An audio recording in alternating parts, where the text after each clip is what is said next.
আজ যে বিষয়ে কথা বলবো সেটা হচ্ছে যে কলকাতা পুলিশ এবং বেঙ্গল পুলিশের সাব ইন্সপেক্টরের জন্য যে রিক্রুটমেন্ট চলছে, তো রিক্রুটমেন্টের যে প্রসেস সেটা প্রিলিমিনারি, তারপরে ফিজিক্যাল মেজারমেন্ট টেস্ট এবং physical efficiency test, physical measurement test efficiency test একসঙ্গে, তারপরে রয়েছে মেন ইন্টারভিউ মেরিট লিস্ট। তো প্রিলিমিনারি হয়ে গেছে, এবার যে নেক্সট যে ইম্পর্টেন্ট স্টেপ সেটা হচ্ছে আপনার physical efficiency test, measurement test. আপনারা মেজারমেন্ট টেস্ট করে নেবেন, ওটা ইজিলি, যে আপনার হাইট মেনলি কত সেটাই ফ্যাক্টর। ওয়েট, আন্ডার ওয়েট যেটা সেটা হলে আপনার বাদ চলে যাবে। ওভার ওয়েটে ম্যাক্সিমাম ক্ষেত্রে দেখা যায় যে ধরে না আপনার ওয়েটটা বেশি। তো তারপরে যেটা ইম্পর্টেন্ট বিষয় সেটা হচ্ছে যে ইফিসিয়েন্সি টেস্ট। আপনার ইফিসিয়েন্সি টেস্টটা হবে, দৌড় হবে 800 মিটার দৌড় 3 মিনিটে। তো এই যে 800 মিটার দৌড়, এই দৌড়টা আপনাকে ভালো করে প্র্যাকটিস করতে হবে, আদারওয়াইজ আপনি ফেল করবেন। তো দৌড়ের ক্ষেত্রে কি কি করলে আপনি পাস করবেন সেই বিষয়ে আজকে কথা বলবো। প্রথমত যে আপনাকে মনস্থির করতে হবে যে আমি দৌড়ে পাস করব, কারণ এই যে দৌড়, এই জিনিসটা, রানিং বিষয়টা আপনার ইফিসিয়েন্সির উপর তো ডিপেন্ড করে, যে আপনার বডি কতটা ফ্লেক্সিবল, কতটা স্ট্রং, আপনি হেলদি কতটা, সেটার উপর ডিপেন্ড করছে। কিন্তু সব থেকে বেশি যেটা ডিপেন্ড করছে সেটা হচ্ছে আপনার মনের জোর। দৌড়াতে গেলে আপনার কষ্ট হবে, আর কষ্টতে যদি আপনি থেমে যান তাহলে ফেল করবেন শিওর। আর যদি না থামেন, ওটা ওভারকাম করেন, তাহলে পাস করার চান্স রয়েছে, ম্যাক্সিমাম ক্ষেত্রে পাসই করবেন। তো এই যে পাস করবেন, সেটা পাস করবেন, পাস করার জন্য আপনাকে কিন্তু প্র্যাকটিস করতে হবে, অনেক বেশি প্র্যাকটিস করতে হবে। ডিপেন্ড করছে যে আপনার ফিজিক্যাল স্ট্রেংথ এখন এই লেভেলে কি পজিশানে আছে, সেই অনুযায়ী আপনাকে কিন্তু বেশি কম প্র্যাকটিসের একটা ব্যাপার রয়েছে। যেমন যদি একটু হেলদি বডি হয়ে যায়, 80-90 কেজি ওয়েট হয়, এবং সে তার রানিংয়ের কোনো এক্সপিরিয়েন্স নেই, তাকে কিন্তু এখনই খুব তাড়াতাড়ি একটু বেশি পরিমাণে প্র্যাকটিসটা স্টার্ট করে দিতে হবে, যাতে তার বডি একটা লেভেলে চলে আসে, সেক্ষেত্রে তার দৌড়ে স্পিড বাড়বে। তো এই বিষয়ে কি কি করলে আপনারা পাস করবেন সে বিষয়ে আমি আজকে কয়েকটা জিনিস বলবো, নোট ডাউন করে রাখুন এবং সেই জিনিসগুলো করবেন এবং দেখবেন পাস করবেন। প্রথমত, বেশি দিমাগ লাগাবেন না দৌড়ে, আপনার বেশি দিমাগের জায়গা নেই। দৌড়ে আপনার প্র্যাকটিস, হার্ডওয়ার্ক, রান করছেন, এটাই আপনার মেন কাজে দেবে। তো এটা আপনি ফিক্স টাইম করে নিন, যে সকালবেলায় 5:30, 6টা অথবা 6:30, যে কোনো একটা ফিক্স টাইম করবেন, সেই টাইমেই দৌড়াতে যাবেন। আপনি আগে যাবেন না, পরেও যাবেন না, কারণ ঘুমটাও জরুরি। এবং আপনি যে টাইমটা, সেই টাইমটার পরে গেলে আপনার মন ইচ্ছে করবে যে আজকে না দৌড়াই। তো আপনাকে ফিক্স টাইম করতে হবে যে আমি এই সময় যাব এবং দৌড়াবো। আমার সঙ্গে যারা আছে তারা আসুক বা না আসুক, ঠিক আছে। এইখানে যে দৌড়ের ক্ষেত্রে যে একটা মেন ফ্যাক্টর ডিস্ট্রাকশান, সেটা হচ্ছে মোবাইল ফোন। তো মোবাইল ফোন, আপনি অ্যালার্ম দিলেন, মোবাইল ফোনটা রেখে দিলেন, মোবাইল ফোনে আর হাত দেবেন না। দৌড়াতে যাবেন, মোবাইল ফোনটা রেখে যাবেন। মোবাইল ফোন নিয়ে যদি আপনি দৌড়াতে যান, তাহলে আপনি দৌড়ে পাস করতে পারবেন না, গ্যারেন্টি। তাহলে প্র্যাকটিসের ক্ষেত্রে মোবাইল নিয়ে যাওয়া যাবে না, না হলে মোবাইল নিয়ে গেলেই আপনার ডিস্ট্রাকশান তৈরি হবে। আর কি, সবার সঙ্গে আপনি গ্রুপে তো দৌড়াবেন, একা দৌড়ানো বিষয়টা খুব একটা প্রফিটেবল নয়। কিন্তু সবার সঙ্গে দৌড়াবেন, এটা ঠিক আছে, কিন্তু সবাইকে ভাই আই, তুই আয়, এ আই, ও আয়, এটা করতে গেলে হবে না। আপনি ঘুম থেকে উঠবেন, ফ্রেশ হবেন এবং জল খাবেন পরিমাণ মতো, ছোলা খেলেন হালকা, দৌড়াতে গেলেন। এবার এই দুটো বিষয় মনে রাখবেন দৌড়ানোর ক্ষেত্রে, সেটা হচ্ছে মোবাইল ফোন বা অন্য কোনো ডিস্ট্রাকশান, বন্ধুদেরকে ডাকা হাঁকা, এই দুটো ডিস্ট্রাকশান মেনলি হয়। এই ডিস্ট্রাকশানটা একটু টোটালি অ্যাভয়েড করুন, আপনি মোবাইল নিয়ে যাবেন না। আর হচ্ছে যে প্রতিজ্ঞা করুন যে আপনি মাঠে যখন ঢুকবেন তখন থেকে আপনি দৌড়ানো স্টার্ট করবেন। মাঠের মধ্যে থামবেন না, রেস্ট করবেন না, মাঠে বসবেন না। মাঠে বসা, যখন আপনি চাকরি পাবেন দেখবেন মাঠে যদি বসেন তাহলে আপনার পানিশমেন্ট হবে চাকরি পাওয়ার পরে। তো মাঠে বসার কোনো অপশানই নেই, মাঠে বসবেন না এবং দৌড়ানো হবে, স্ট্রেচিং করবেন, সোজা ঘরে আসবেন। এই মাঝখানে অন্য কোনো কিছু নয়। কারোর সঙ্গে গল্প নয়, গল্প যদি হয় কখনো কখনো বোরিং লাগে, ওই স্ট্রেচিং করার সময় হাসি মজা ঠাট্টা গল্প ওখানেই যা হয়ে গেল।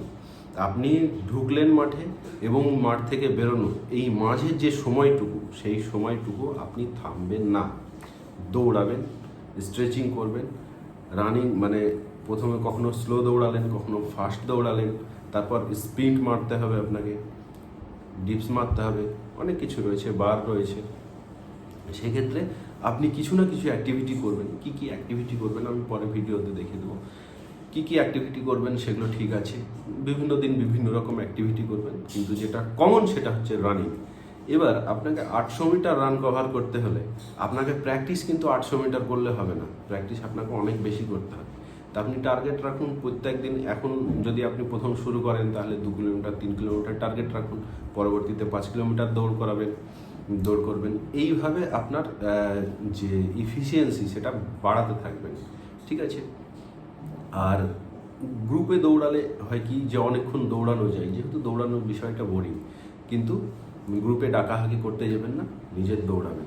এবার যদি অনেকের বডি আছে অনেক ফ্লেক্সিবল, তারা অল্পতেই রানিং তুলে ফেলবে, আবার কারো আছে যে তারা কখনো রানিং করেনি লাইফে, সেই রকমভাবে অভ্যস্ত নয়, তাহলে সেক্ষেত্রে আপনি প্রথম দুবেলা দৌড়াতে যান, সকালে একবার বিকেলে একবার। সকালে অনেক বেশি দৌড়াবেন, বিকেলে অল্প দৌড়াবেন, তাহলে দেখবেন আপনার বডিও কিন্তু সে একটা লেভেলে চলে আসবে খুব অল্প দিনের মধ্যে, 10-15 দিনের মধ্যেই লেভেলে চলে আসবে, ঠিক আছে। সেক্ষেত্রে কোনো অসুবিধা নেই। এবার এই যে দৌড়ানোর সময় আপনাকে মনে রাখতে হবে যে আপনি পাস করার জন্য দৌড়াচ্ছেন, আপনি পাস করার জন্যই গেছেন, সেই মেন্টালিটি নিয়ে দৌড়াবেন, ঠিক আছে। দৌড়ানোর ক্ষেত্রে যে ডিস্ট্রাকশানটা মেন সেটা আমি বললাম। আর একটা বিষয় যে আপনারা সিম্পল এইরকম পলিস্টারের টি শার্ট, হাফ প্যান্ট এবং করে নেন। আর যেটা ডিস্ট্রাকশান যেটা রয়েছে সেটা হচ্ছে যে লজ্জা পায় অনেকে দৌড়াতে গিয়ে, সবাই নয়, কিছু কিছু ক্যান্ডিডেট আছে যারা মাঠে দৌড়াতে গিয়ে লজ্জা পায়। ওই জিনিসটা, ওটার কোনো অ্যাডভাইস নেই, ওটা ছাড়ুন, ওটা মাথা থেকে বাদ দিয়ে দিন পুরো, ঠিক আছে। আপনি একটা কাজ করতে যাচ্ছেন, সেই কাজটা একটা মহান উদ্দেশ্য, মহৎ কাজ করতে যাচ্ছেন, সেটা আপনার জন্যই উপকারী, তাতে অন্য কিছু ভেবে লাভ নেই। তো রানিং করুন, রানিং করতে থাকুন প্রতিনিয়ত, তাহলে দেখবেন আপনি কি করতে হবে না করতে হবে বুঝে যাবেন। আর রানিংয়ের শেষে আপনি স্ট্রেচিং করবেন, বডির যে ফ্লেক্সিবিলিটি সেই ফ্লেক্সিবিলিটিটা বাড়বে। মাঝে মাঝে বডি মাসাজ করবেন, একদম খাঁটি সরিষার তেল দিয়ে মাসাজ করে বডিটা একটু রোদে বসে থাকবেন বা শুয়ে থাকবেন, দেখবেন বডির যে ফ্লেক্সিবিলিটি অনেক বেড়ে যাচ্ছে, রানে স্পিড বেড়ে যাচ্ছে, আপনার সব কিছুতেই ফায়দা হচ্ছে। চুল ছোট করে কেটে রাখবেন, এই যে ডিস্ট্রাকশানগুলো পুরো একদম অ্যাভয়েড করে দিন, যাতে আপনার ফুল ফোকাস থাকে রানিংয়ে। তাহলে দেখবেন যে রানের ক্ষেত্রে আপনার কোনো অসুবিধা হবে না, আপনি রান পাস করবেন। আর রান যখন করতে যাবেন তখন কয়েকটা টিপস আমি বলে দিচ্ছি, এই জিনিসটা যদি আপনি ফলো করেন তাহলে অ্যাডভান্টেজ পাবেন। সেটা হচ্ছে যে রান আপনার যেখানে যে ভেন্যুতে রানিংটা হবে তার কাছাকাছি গিয়ে থাকবেন, যাতে আপনার রাত্রিবেলার ঘুমটা ভালো হয়। আপনি ওখানে হোটেল ভাড়া নিয়ে নিলেন, ব্যারাকপুরে যদি রানিংটা হয় তাহলে হোটেল ভাড়া নিয়ে নিলেন, সেক্ষেত্রে ভালোভাবে থাকলেন, ঘুমটা যেন আপনার ভালো হয়, ঘুমটা খুব ফ্যাক্টর। আর সকালবেলায় উঠে যেদিন রান হবে সেই দিন সকালবেলায় উঠে স্নান করে নিয়ে হালকা সরিষার তেল পুরো বডিতে মেখে নিলেন, হালকা, খুব বেশি মাখবেন না, গরম লাগবে, হালকা মেখে নিলেন, তাহলে বডিতে একটা আলাদা হালকা গরম ভাব থাকবে, আপনার বডিতে একটা আলাদাই ফুর্তি ভাব আসবে, এইটা হচ্ছে। আর দৌড়ানোর আগে আপনার খাওয়া দাওয়াটা ফ্যাক্টর। আপনি ওইখানে খুব বেশিও খাবেন না, বেশি খেলে আপনি দৌড়াতে পারবেন না, খুব কম খেলে বা না খেলে আপনি এনার্জি পাবেন না। সেক্ষেত্রে আপনি খাবেনটা কি, সেক্ষেত্রে খেতে পারেন খেজুর, ছোলা বা গুড়, যেটা আপনাকে এনার্জি দেবে কিন্তু আপনার পেট ভারী করবে না, আপনার বডি ভারী করবে না। সেক্ষেত্রে আপনার দৌড়ানোতে আপনি অ্যাডভান্টেজ পাবেন। আর কি হবে, দেখবেন যে ভেরিফিকেশান হবে দৌড়ানোর সময়, ভেরিফিকেশান হয়ে আপনার মেজারমেন্ট টেস্টটা হয়ে যাচ্ছে, তারপর আপনাকে বসিয়ে রাখছে, ততক্ষণে অন্যদের রানিং চলছে, এরপরে আপনার রানিং হবে। তখন ওই সময় কি করবেন যে ডিপস মেরে নেবেন, বডিটা একটু ঝাঁকিয়ে নেবেন, দৌড়িয়ে একটু হাইনি করে নিলেন, কয়েকটা ডিপস মেরে নিলেন, তাহলে কি হলো, বডিতে ওয়ার্ম আপ হয়ে গেল। ওয়ার্ম আপ হয়ে যাওয়ার পরে আপনি পা ঝেড়ে নিলেন, ওয়ার্ম আপ করে নিলেন হালকা করে ওখানেই, তারপরে যে আপনি রানটা করবেন সেটা অনেক অ্যাডভান্টেজ পাবেন। আর রানিংয়ের সময় কেউ লেফট সাইডে থাকবে, কেউ রাইট সাইডে থাকবে, এই জিনিসটা ফ্যাক্টর। যে লেফট সাইডে থাকবে তার কি সুবিধা, সে প্রথম থেকেই কিন্তু একদম ক্লোজ দৌড়াতে পারছে, যে ট্র্যাক থাকছে সেই ট্র্যাকে। আর যে রাইট সাইডে থাকছে তার কিন্তু গিয়ে ওই ট্র্যাকের ভেতরে ঢুকতে হচ্ছে। মানে যে সার্কেল আপনি যত ছোট করবেন, দূর দিয়ে দৌড়ালে তো আপনার ডিস্টেন্স বেড়ে যাচ্ছে, আপনাকে তাহলে লাইন বরাবর দৌড়ালে আপনার ডিস্টেন্সটা কমছে। ডিস্টেন্সটা এখানে 200-300 মিটারও ফ্যাক্টর, ঠিক আছে। তাহলে আপনাকে দৌড়ে কিন্তু আপনার যদি রাইট সাইডে পড়ে যান, তাহলে আপনাকে মোটামুটি দৌড়ে কভার করে গিয়ে ছোট সার্কেলে দৌড়াতে হবে। এবার ব্যাপারটা হচ্ছে যে আপনি যখন প্র্যাকটিস করবেন তখন কখনোই সোজা প্র্যাকটিস করবেন না। আমরা রোডে ধরুন প্র্যাকটিস করছেন, রোডে যদি আপনি 800 মিটার দৌড় 3 মিনিটে করে দেন, তাহলে আপনি ওইখানে গিয়ে কিন্তু পারবেন না, ফেল করবেন। কারণ সোজা দৌড়ানো আর রাউন্ড ট্র্যাকে দৌড়ানোর মধ্যে পার্থক্য আছে। রাউন্ড ট্র্যাকে আপনার বডি হেলে থাকবে, আপনাকে টার্ন করতে হবে, সবসময় টার্নিংয়েই একটা থাকবে বডি ব্যাকা করে, ফলে এনার্জি বেশি লাগে, দৌড়ানোর এফিসিয়েন্সিটা বেশি থাকলে তবেই সে পারবে, আদারওয়াইজ পারবে না। সোজা দৌড়ানো আর বাঁকা পথে দৌড়ানোর মধ্যে অনেক পার্থক্য আছে। তো সেক্ষেত্রে আপনারা যে প্র্যাকটিসটা করবেন, সেই প্র্যাকটিসটাও কিন্তু আপনি 200 মিটারের ট্র্যাকেই করবেন।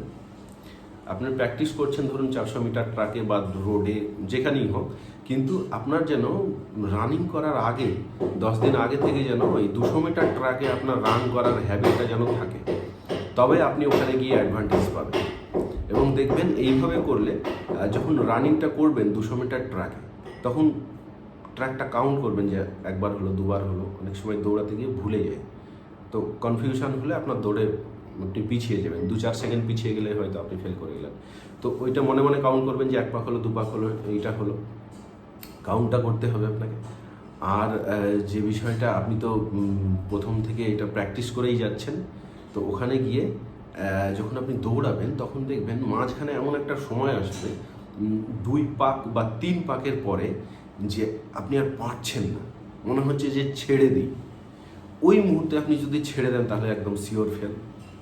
আর যদি না ছাড়েন, আপনি ধরে রাখেন, তাহলে ম্যাক্সিমাম পসিবিলিটি আছে যে আপনি পাস করবেন। আর 800 মিটার দৌড় হোক আর যে কোনো দৌড়ই হোক না কেন, মাঝখানে এমন একটা সিচুয়েশান আসবেই যেখানে মনে হবে যে আমি আর পারছি না, ছেড়ে দেওয়ার একটা প্রবণতা মাথার মধ্যে কাজ করবে। সেই জিনিসটা পাত্তা দেবেন না, সেই জিনিসটা হবেই। ওটা এফিসিয়েন্সি টেস্টে প্রত্যেকের ক্ষেত্রেই হবে, আপনি ব্যতিক্রম নন। তো ওই জিনিসটা ধরে রাখলে আপনার বডিতে আবার দম চলে আসবে, তখন একটু জোরে মেরে দেবেন, দেখবেন পাস করে যাবেন। তো এই যে ট্রিক্সটা বললাম, এইটা আপনারা ফলো করুন। আর খাওয়া দাওয়াটা, এটা একটা ইম্পর্টেন্ট বিষয়। এই খাওয়া দাওয়ার বিষয়টা নিয়ে আমি পরবর্তী একটা ভিডিওতে ডিসকাস করব, যে এই কদিনে আপনারা কি ধরনের খাবার খাবেন, তবে আপনার বডিতে সেই এফিসিয়েন্সি আসবে, ঠিক আছে। তো নেক্সট ভিডিওতে আমি আরও বিষয় নিয়ে আলোচনা করব। আর এই ভিডিওতে যেগুলো বললাম সেগুলো আপনার স্ট্রিক্টলি ফলো করুন, তাহলে অবশ্যই পাস করবেন।